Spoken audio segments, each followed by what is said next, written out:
नमस्ते। पार्ट 1 संख्या एवं संख्यात्मक पद्धति पार्ट पूरा हो चुका है। हमने अभ्यास प्रश्नावली भी कर लिया है। बहुत सारे क्वेश्चन हमने अभ्यास भी किए हैं और बहुत सारे क्वेश्चन आपको होमवर्क भी दिए गए हैं। अब हम शुरू करेंगे PYQ, प्रीवियस ईयर क्वेश्चंस, मतलब पिछले कुछ वर्षों में जो क्वेश्चंस एग्जाम में, जो प्रश्न एग्जाम में आए हुए हैं, हम उन क्वेश्चंस को प्रैक्टिस करेंगे। कम से कम हमें 10 साल के क्वेश्चंस प्रैक्टिस करके रखने होंगे। सबसे पहला क्वेश्चन, 2 अंकों की सबसे बड़ी अभाज्य संख्या तथा सबसे छोटी विषम अभाज्य संख्या का गुणनफल है। 2 पॉइंट्स है। एक संख्या को अभाज्य होना चाहिए और दूसरा 2 अंकों की सबसे बड़ी संख्या।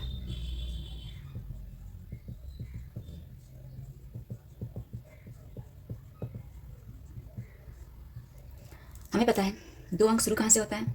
10 से, और ख़त्म कहाँ हो रहा है? 99 पे। अब 10 से 99 के बीच में हमें एक ऐसा अभाज्य संख्या ढूंढना है जो सबसे बड़ी संख्या है। तो जब हमें बड़ी खोजना है तो दाहिने से स्टार्ट करेंगे।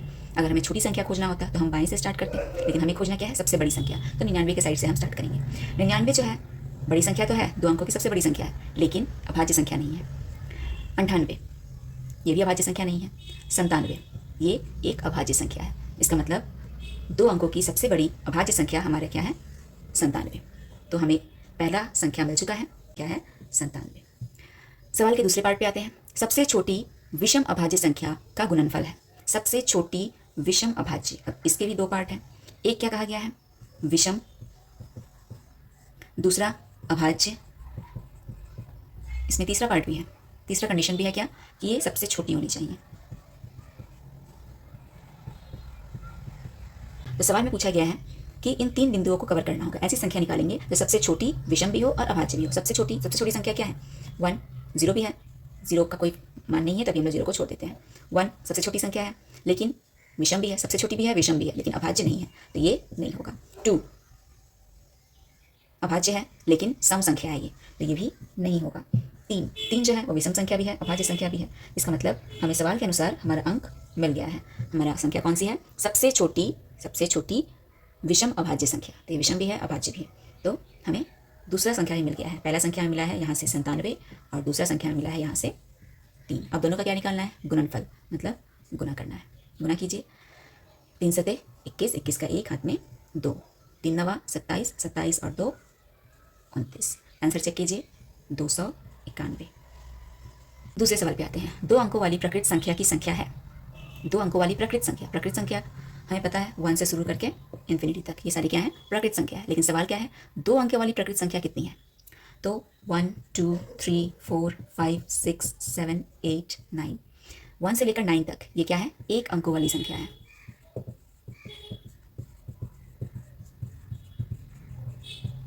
हमें निकालना क्या है? 2 अंकों वाली संख्या। 2 अंकें कहाँ से शुरू होती हैं? 10 से। 1 अंक, 2 अंक, उसके बाद 11 12 और ऐसे करके कहाँ तक रहती हैं? 99 तक। तो 10 से लेकर 99 तक जो संख्या है वो क्या है? 2 अंकों वाली है। तो हमें निकालना है कि 2 अंकों वाली संख्याएं कितनी हैं। तो चलिए निकालते हैं। 1 से लेकर 99 तक कितनी संख्याएं होंगी? 99 होंगी। 99 में से ये 1 अंकों वाली संख्याओं को हम घटा देंगे। 1 अंकों वाली संख्या कितनी है? 9 है। तो हम क्या करेंगे? 99 में से 9 को घटा देंगे। 9 में से 9 गया 0 और यहाँ पे 9। इसका मतलब 2 अंकों वाली संख्याएं कितनी है? 90। ये हो गया हम लोग का आंसर। आंसर में चेक कीजिए, बी नंबर। अगले सवाल पे आते हैं। एक संख्या से उसके अंकों का योगफल घटा दिया जाता है, परिणाम स्वरूप प्राप्त संख्या सर्वदा विभाजित होगी। तो यहाँ पे 2 अंकों वाली संख्या कौन सी है वो हमें नहीं पता है, तो हम मान लेते हैं कि 2 अंकों वाली संख्या क्या है? x y। ठीक है। अब क्या कहा गया है कि दोनों संख्याओं को अगर हम जोड़ेंगे और इसी संख्या से हम लोग अगर उस संख्या को घटाएंगे जोड़ने के बाद, तो वो किस संख्या से विभाजित होगी? करके देखते हैं। इस संख्या को हम लिख सकते हैं इकाई दहाई। x किस स्थान पे है? दहाई के स्थान पे। तो हम लोग x को 10 से गुना करेंगे, y को इकाई स्थान पे है तो 1 से गुना करेंगे। इसे हम इस तरीके से लिख सकते हैं 10x प्लस y। 10 को 1 से गुना करेंगे तो 10x आया, y को 1 से गुना करेंगे तो y आया। ये हो गया हम लोगों का 2 अंकों वाली संख्या। इसे हमें किससे घटाना है? इन दोनों संख्या के योग से। तो हम इसे घटाएंगे x प्लस y से। दोनों संख्याओं का योग कर दिया हमने। अब देखते हैं आंसर क्या आता है। पहले तो हम लोग ब्रैकेट से बाहर निकालेंगे, तो 10x प्लस y, माइनस और प्लस क्या हो जाएगा? माइनस। ये हो जाएगा माइनस x, माइनस और प्लस, तो माइनस ये तो हो जाएगा minus y, plus y minus y cancel हो गया। क्या बचा 10x माइनस एक्स। 10x में से 1x घटाएंगे तो कितना होगा 9x। इसका मतलब ये संख्या किस चीज़ से विभाजित होगी 9 से विभाजित हो जाएगी। देखिए आप आंसर में 9 आंसर है कि डी नंबर। अब आते हैं अगले सवाल पे। 4 अंकों की छोटी से छोटी संख्या को अभाज्य संख्या के गुणनफल के रूप में व्यक्त करने पर प्राप्त होता है। 4 अंकों की छोटी से छोटी संख्या हमने सीखा हुआ है। 4 अंकों की छोटी संख्या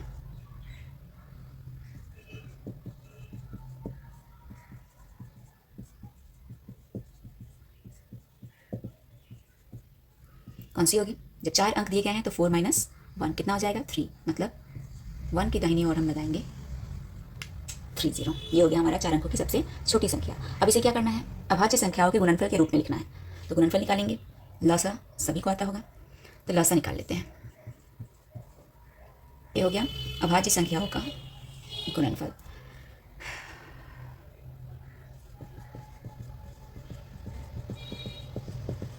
देखिए आपके आंसर में है सी नंबर। उल्टा करके लिखा हुआ है 5 5 5 पहले लिखा है, 2 2 2 बाद में लिखा हुआ है। बस काउंट कर लीजिए, 3 5 होने चाहिए, 3 2 होना चाहिए, तो 6 नंबर। तो इसका आंसर होगा सी।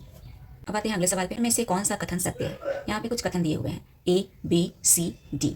इन चारों में से कौन सा कथन सत्य है उस पर हमें टिक लगाना है। सब कथनों को ध्यान से पढ़ेंगे। ए नंबर में क्या दिया हुआ है? 0 एक विषम संख्या है। 0 एक विषम संख्या है, मतलब 0 मतलब 0। बी नंबर क्या दिया हुआ है? 0 एक सम संख्या है। सी नंबर क्या दिया हुआ है? 0 एक अभाज्य संख्या है। डी नंबर क्या दिया है? 0 ना तो विषम और ना सम संख्या। तो हम लोगों ने सम संख्या पढ़ा है, विषम संख्या पढ़ा है, अभाज्य संख्या पढ़ा है। सम संख्या कौन सी होती है? जो 2 से पूरी तरीके से विभक्त हो जाए, विभाजित हो जाए। विषम संख्या कौन सी होती है? जो 2 से विभाजित ना हो। और अभाज्य संख्या कौन सी होती है? जिनके 2 गुणनखंड हो। अब देखते हैं 0 कौन से नियम को मान रहा है। 0 2 से पूरी तरीके से विभाजित हो जाए, नहीं।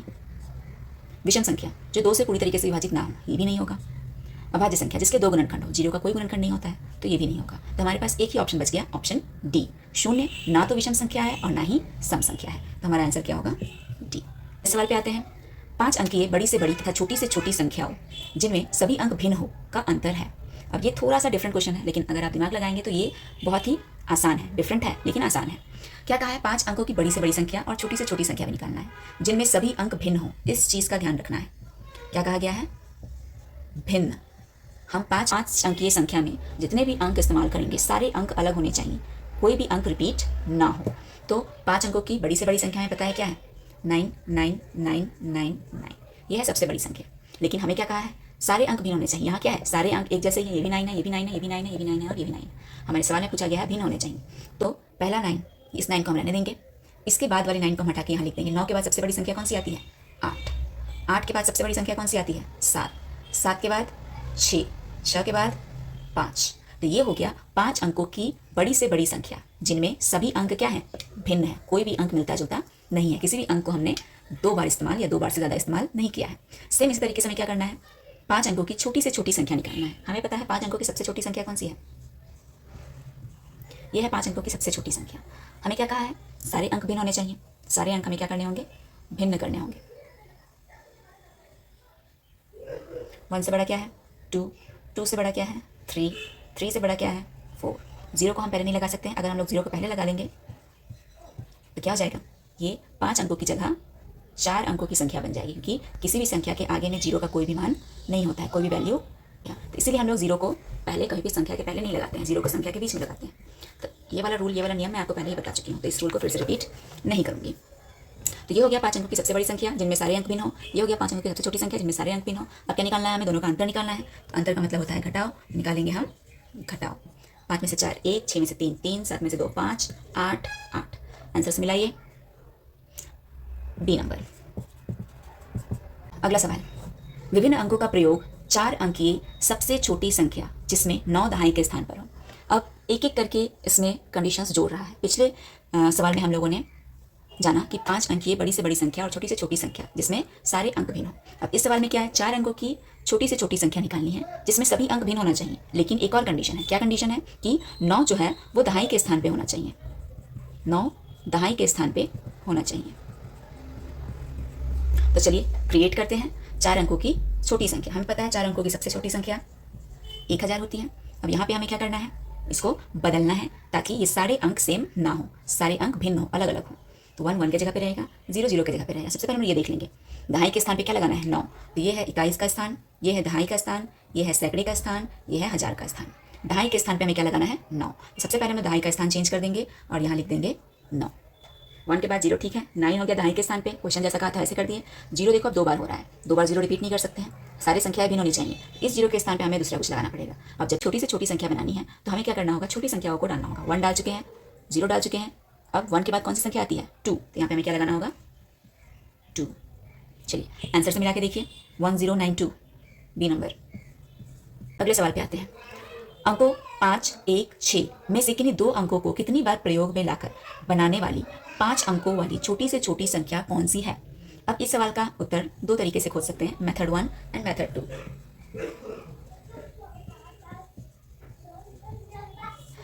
मेथड 1 हम अपने तरीके अपने हिसाब से निकालेंगे और मेथड 2 ऑप्शंस की हेल्प से निकालेंगे। मेथड 1 क्या है, 5, 1, 6। हमें बस यही 3 अंक दिए गए हैं, इन्हीं 3 अंकों से हमें कितना बनाना है, 5 अंकों की संख्या बनानी है। और इसमें ट्विस्ट क्या है कि हम कोई भी 2 अंकों को हम कितनी भी बार प्रयोग में ला सकते हैं, लेकिन प्रयोग तीनों का करना होगा। सबसे बड़ा अंक है 6, तो यहाँ लिखेंगे 6। सबसे छोटा अंक, हमें छोटी संख्या बनाना है, इसे छोटा अंक पहले लिखेंगे। 1 को हम लोग यूज़ कर लेते हैं 2 बार और 5 को यूज़ कर लेते हैं 2 बार। तो ये हो गया 5 अंकों की सबसे छोटी संख्या 5, 1, 6 को लेके। मेथड 2 क्या है, आंसर में से देख लेंगे। ए ऑप्शन क्या है, 1, 1, 5, 6, 5। बी क्या है, 1, 1, 5, 5, 6। सी क्या है, 5, 1, 1, 5, 6। और डी क्या है, 1, 1, 6, 5, 5। दो चारों में से सबसे छोटी संख्या कौन सी है, बी। अब आते हैं अगले सवाल पे। 9680 गुना 10 गुना 14 गुना 0 गुना 8, इसका परिणाम निकालना है। बहुत ही सिंपल सा क्वेश्चन है। 9680 गुना 10 गुना 14 गुना 0 गुना 8, इसका हमें क्या करना है, गुणनफल निकालना है। अब बच्चे क्या करेंगे, स्टार्टिंग के 2 अंक देख के शुरू कर देंगे गुणनफल। 9680 को 10 से गुना करेंगे, फिर जो आंसर आएगा उसको 14 से गुना करेंगे, लेकिन ऐसे नहीं करना है। पूरा सवाल में देखिए 0 नज़र आ रहा है।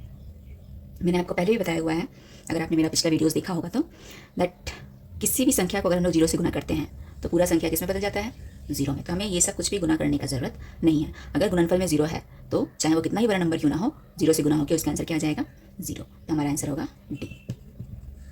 अगला सवाल, 56 तथा 84 दोनों के लिए निम्न में से कौन सा सत्य है। नीचे कुछ तथ्य दिए हुए हैं, उन तथ्यों में से हमें खोजना है कि 56 और 84 के लिए कौन से तथ्य सही है। तो चलिए देखते हैं 56 और 84। ऑप्शन की मदद से हमें चेक करना पड़ेगा। ऑप्शन ए हम लोगों का क्या है, दोनों अभाज्य संख्याएं हैं। 56 भी अभाज्य संख्या नहीं है और 84 भी अभाज्य संख्या नहीं है। इसका मतलब ए नंबर ऑप्शन गलत है। बी नंबर ऑप्शन में क्या है, दोनों सअभाज्य संख्याएं हैं। जब मैंने आप लोगों को पार्ट 1 में जब चैप्टर पढ़ाया था, पार्ट 1 और पार्ट 2 में, तो वहाँ मैंने आप लोगों को बताया हुआ था सअभाज्य संख्याएं क्या होती है। सअभाज्य संख्या ऐसी संख्याएं हैं जिनके उभयनिष्ठ गुणनखंड यानी कॉमन फैक्टर, कॉमन गुणनखंड सिर्फ 1 हो। जैसे कि एग्जाम्पल साइड में बता रहे हैं, जैसे कि 2 और 3। 2 का गुणनखंड क्या है, 1 और 2 अपना खुद। 3 का गुणनखंड क्या है, 1 और 2। दोनों में कॉमन क्या है, इसमें भी 1 है और इसमें भी 1 है। तो ऐसी संख्याएं जिनके गुणनखंड में कॉमन सिर्फ एक ही हो। 56 और 84 दोनों का अगर गुणनखंड निकालेंगे तो हमें बहुत सारे कॉमन मिल जाएंगे। शुरुआत में ही कॉमन क्या मिल जाएगा, दोनों ही 1 1 के पारा से पारा में आते हैं, दोनों ही 2 के पारा में भी आते हैं। पहले हम लोग को पता है तो इसका उभयनिष्ठ गुणनखंड है ही, 2 भी इसका उभयनिष्ठ गुणनखंड है, और भी आगे चल के और भी बहुत सारे कॉमन फैक्टर आपको मिल जाए। मतलब क्या है, ये जो दोनों संख्याएं हैं वो सअभाज्य संख्याएं नहीं है। क्यों, क्योंकि इसके एक से ज़्यादा उभयनिष्ठ गुणनखंड हैं। इसका मतलब ए नंबर भी आंसर नहीं होगा, बी नंबर भी आंसर नहीं होगा। सी नंबर चेक करते हैं, दोनों 14 के गुणज हैं। गुणज का मतलब दोनों 14 के पारा में आते हैं। तो हाँ, 56 भी 14 के पारा में आता है और 84 भी 14 के पारा में आता है। हमारा आंसर क्या होगा, सी। डी भी एक बार चेक कर लेते हैं, क्या पता डी का ही आंसर निकल जाए, ज़्यादा सही निकल जाए। दोनों विषम संख्याएं हैं, तो हमें देख के पता चल रहा है ये दोनों क्या है, सम संख्या है, विषम संख्या नहीं है। इसका मतलब डी नंबर भी आंसर नहीं होगा। तो हमारा आंसर क्या निकल के आया, सी। अगले सवाल पे आते हैं। 11 तथा 21 के लिए निम्न में से क्या सत्य है। सेम पहले ऐसा सवाल ही है। 11 और 21 दो संख्या दी गई है और नीचे कुछ तथ्य दिए गए हैं। दोनों तथ्यों में से कौन सा तथ्य सही है, हमें वो ढूंढ के निकालना है।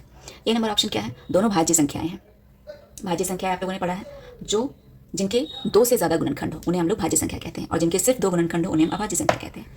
इनके गुणनखंड निकाल के देखते हैं। 11 के गुणनखंड क्या है, 11 1 के पारा में आता है, 11 खुद के पारा में आता है। 21 का गुणनखंड क्या है, 11 1 के पारा में आता है, तो 21 1 के पारा में आता है, 3 के पारा में आता है, 7 के पारा में आता है, और 21 अपना खुद का पारा में आता है।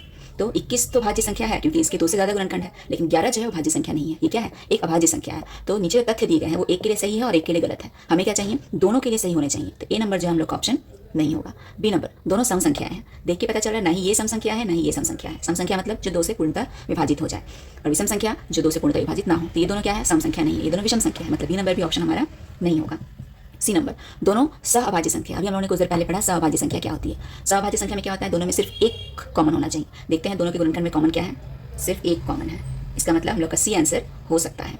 डी नंबर देख लेते हैं, दोनों 3 के गुणज हो। तो 21 तो 3 का गुणज है, लेकिन 11 3 का गुणज नहीं है। इसका मतलब ये भी एक के लिए अप्लाई हो रहा है, दूसरे के लिए अप्लाई नहीं हो रहा है। सबसे सटीक कौन सा बैठ रहा है, सी नंबर। तो हमारा आंसर क्या होगा, सी। अब आते हैं अगले सवाल पे। 7 विभिन्न अंकों से बनी न्यूनतम संख्या तथा 6 विभिन्न अंकों से बनी अधिकतम संख्या का अंतर। तो 7 अंकों की बनी न्यूनतम संख्या और 6 की अधिकतम संख्या।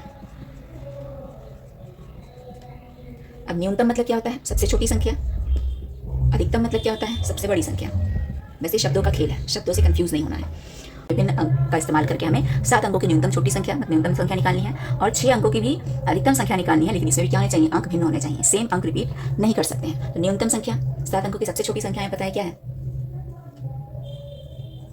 1 के ऊपर 6 जीरो, ये हो गया 7 अंकों की सबसे छोटी संख्या। अब 0 बार बार रिपीट हो रहा है, इसका मतलब ये क्या है, विभिन्न अंक तो नहीं, हमें सारे विभिन्न अंक चाहिए। तो क्या करेंगे, 1 से थोड़ा बड़ा कौन है, 2, यहाँ लगाएंगे 2, उसके बाद 3, उसके बाद 4, उसके बाद 5, उसके बाद 6। तो ये हो गया 7 अंकों की सबसे छोटी संख्या, विभिन्न अंकों से बनी। 6 अंकों की अधिकतम संख्या, हमें पता है अधिकतम संख्या कैसे निकालते हैं, ये है 6 अंकों की अधिकतम संख्या, लेकिन विभिन्न होनी चाहिए। तो यहाँ का 9 हटा के लगाएंगे 8, फिर 7, 6, 5, 4। ये हो गया 6 अंकों की सबसे बड़ी संख्या, लेकिन विभिन्न अंकों में। अब दोनों का क्या निकालना है, अंतर। अंतर का मतलब घटाव करना है। घटाव कीजिए, 6 से 4 2, 5 से 5 0, यहाँ से हैंड्स लेंगे, ये हो जाएगा 14, 14 से 6, 6 से 8, ये कट के हो जाएगा 2, यहाँ से हैंड्स लेंगे, ये बच जाएगा 1 और ये हो जाएगा 12, 7 5 12, फिर यहाँ से एक हैंड्स लेंगे, ये हो जाएगा 9 और ये हो जाएगा 11, 11 में से 8 घटाएंगे तो 3 और 9 में से 9 घटाएंगे तो कुछ नहीं। तो आंसर होगा 35802।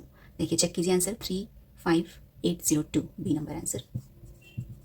अब आते हैं अगले सवाल पे। 5 अंकीय बड़ी से बड़ी विषम संख्या जो अंक से बनाई जा सकती है। अंक ऑलरेडी इसमें दिए हुए हैं, क्या क्या अंक दिए हुए हैं, 3 5 7 9 0, ये अंक हमें दिए हुए हैं। इन अंकों की मदद से हमें 5 अंकों की बड़ी से बड़ी विषम संख्या बनानी है। तो ये तो होनी चाहिए 5 अंकों की, दूसरा क्या होना चाहिए, बड़ी होना चाहिए, और तीसरा क्या होना चाहिए, विषम संख्या होना चाहिए। 5 अंकों की संख्या बनाते हैं, बड़ी संख्या बनाना है तो इसका सबसे बड़ा जो अंक है उसे पहले लिखेंगे। सबसे बड़ा है 9, उसके बाद 7, उसके बाद 5, उसके बाद 3, उसके बाद 0। अब देखिए ये क्या है, 5 अंकों की बन गई, सबसे बड़ी ही बन गई, लेकिन ये विषम संख्या नहीं है, ये क्या है, एक सम संख्या है। हमें क्या चाहिए, विषम संख्या चाहिए। हम अपने मन से तो कोई अंक नहीं जोड़ सकते हैं किसी के बदले, तो हम क्या करेंगे, कोई ऐसा अंक लास्ट में डालेंगे जिसकी वजह से क्या हो जाए, विषम संख्या हो जाए। तो इसको हम लोग इस तरीके से लिख देंगे, 9 7 5 0 पहले लिख देंगे और 3 बाद में लिख देंगे। तो ये हो गया विषम संख्या। तो ये वाला गलत है, आंसर क्या होगा, ये वाला 97503। आंसर चेक कीजिए, सी। अब आते हैं अगले सवाल पे। बड़ी से बड़ी 7 अंकों की संख्या तथा छोटी से छोटी 8 अंकों की संख्या का अंतर। ये तो बहुत ही सिंपल है, 7 अंकों की बड़ी संख्या और 8 अंकों की छोटी संख्या, दोनों का क्या निकालना है, अंतर निकालना है। 7 अंकों की बड़ी संख्या कौन सी है, 999 9999। छोटी संख्या 8 अंकों की, 1 के ऊपर 7 0। अब दोनों का क्या निकालना है, अंतर। 8 अंक की संख्या बड़ी होगी या 7 अंक की संख्या बड़ी होगी। देखने में हम लोग का नंबर क्या लग रहा है, इसमें सब 9 9 है, तो लग रहा है ये वाला जो है बड़ा संख्या है तो इसे ऊपर लिखेंगे, ये वाला छोटा संख्या लग रहा है। लेकिन जिसके अंक ज़्यादा होते हैं वो बड़ी संख्या होती है। तो 8 अंक की संख्या क्या है, बड़ी है, तो हम क्या करेंगे, घटाने के लिए बड़ी संख्या को ऊपर लिखते हैं और छोटी संख्या को नीचे लिखते हैं। अब हम इसको घटाएंगे, हैंड्स ले लेंगे सबका, यहाँ हो जाएगा 10, ये हो जाएगा 9, ये भी 9, ये भी 9, ये भी 9, ये भी 9, ये भी 9। 10 में से 9 1, 9 में से 9 0 0 0 0 0 0। क्या आया, 1। आंसर चेक कीजिए, 1 है कि नहीं है, बी नंबर। अंकों के पहले अगर 0 होता है तो उसका कोई मान नहीं होता है। अब आते हैं अगले सवाल पे। संख्या 214.56 में अंक का 5 के स्थानीय मान क्या है। अब देखिए ये मैंने आपको पाठ में नहीं पढ़ाया हुआ है, लेकिन ये क्वेश्चंस कभी कभी आ जाते हैं, इसके बारे में हम लोग समझेंगे। ये है दशमलव।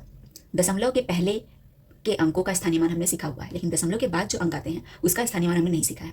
दशमलव के पहले जो होता है वो क्या है, ये इकाई स्थान पे है, ये दहाई स्थान पे है, ये सैकड़े स्थान पे है, ऐसे करके 1000 10,000, लाख, 10 लाख।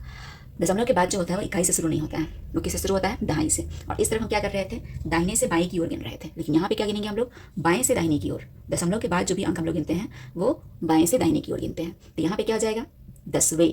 इसे हम कहते हैं 10वें, इधर कहते हैं दहाई, और इसको क्या कहते हैं? 10वें। 5 के स्थान को, 6 के स्थान को क्या कहते हैं? 100वें। उसी तरीके से अगर यहाँ पे 1000 के स्थान पे भी कोई संख्या होता है तो क्या कहते हैं? 1000वें। ठीक है, तो हम लोग दशमलव के बाद की संख्याओं को इस तरीके से गिनते हैं। दशमलव के बाद इकाई का स्थान नहीं होता है, सीधा शुरू होता है 10वें से। हमें क्या पूछा गया? 5 का स्थानीय मान निकालिए। तो 5 यहाँ पे देखिए क्या है? दशमलव के बाद है, तो इसका स्थानीय मान क्या है? 10वें।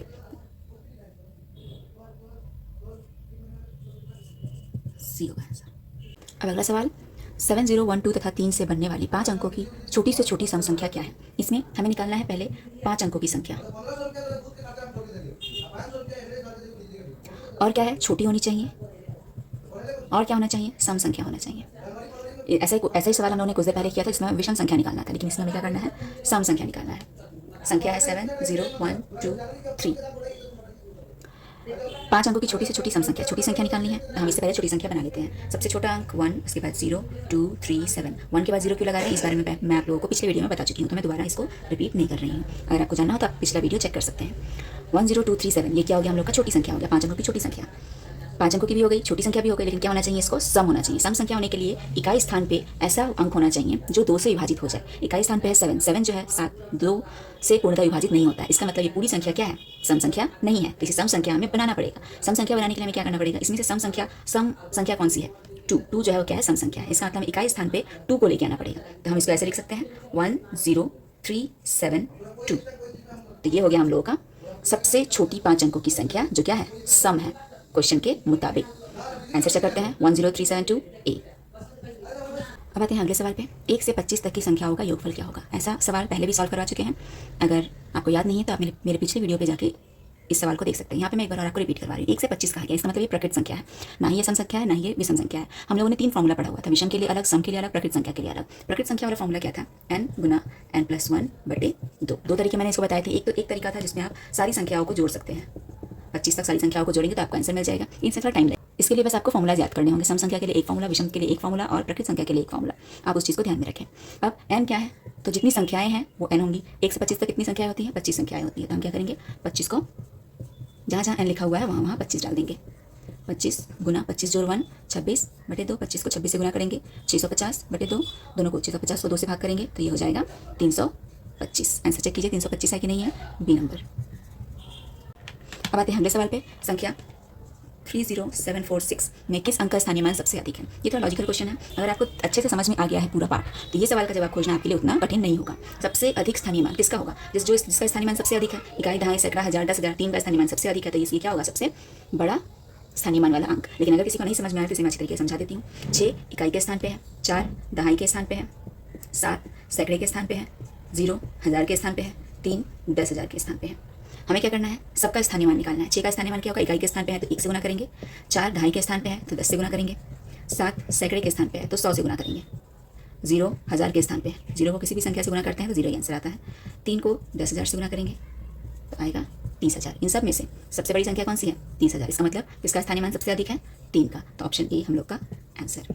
तो ये मैंने आप लोगों को सॉल्व करवाए। पिछले कुछ सालों में जो प्रश्न आए हुए थे वो सारे प्रश्न मैंने आपको सॉल्व करवाए। और भी बहुत सारे प्रश्न हैं, मैं आपको अभी एक्सरसाइज करने के लिए दूंगी। आप घर पे बैठकर वो सारे क्वेश्चन प्रैक्टिस करें और अपने आंसर्स कमेंट करें। अगर आप लोगों को मेरा वीडियो पसंद आ रहा हो और इन्फॉर्मेटिव लग रहा हो, आपको सीखने को मिल रहा हो, तो फिर आप लोग मेरे वीडियो को ज़रूर से ज़रूर लाइक करें, शेयर करें, सब्सक्राइब करें और कमेंट करके बताएं कि आपको मेरा वीडियो कैसा लग रहा है। एक ही वीडियो आप लोगों को मिलते रहे, इसके लिए आप लोगों को बेल आइकन पर क्लिक करके रखना होगा ताकि जैसे ही मैं कोई नया वीडियो अपलोड करूँ आप तक वो पहुँच जाए। और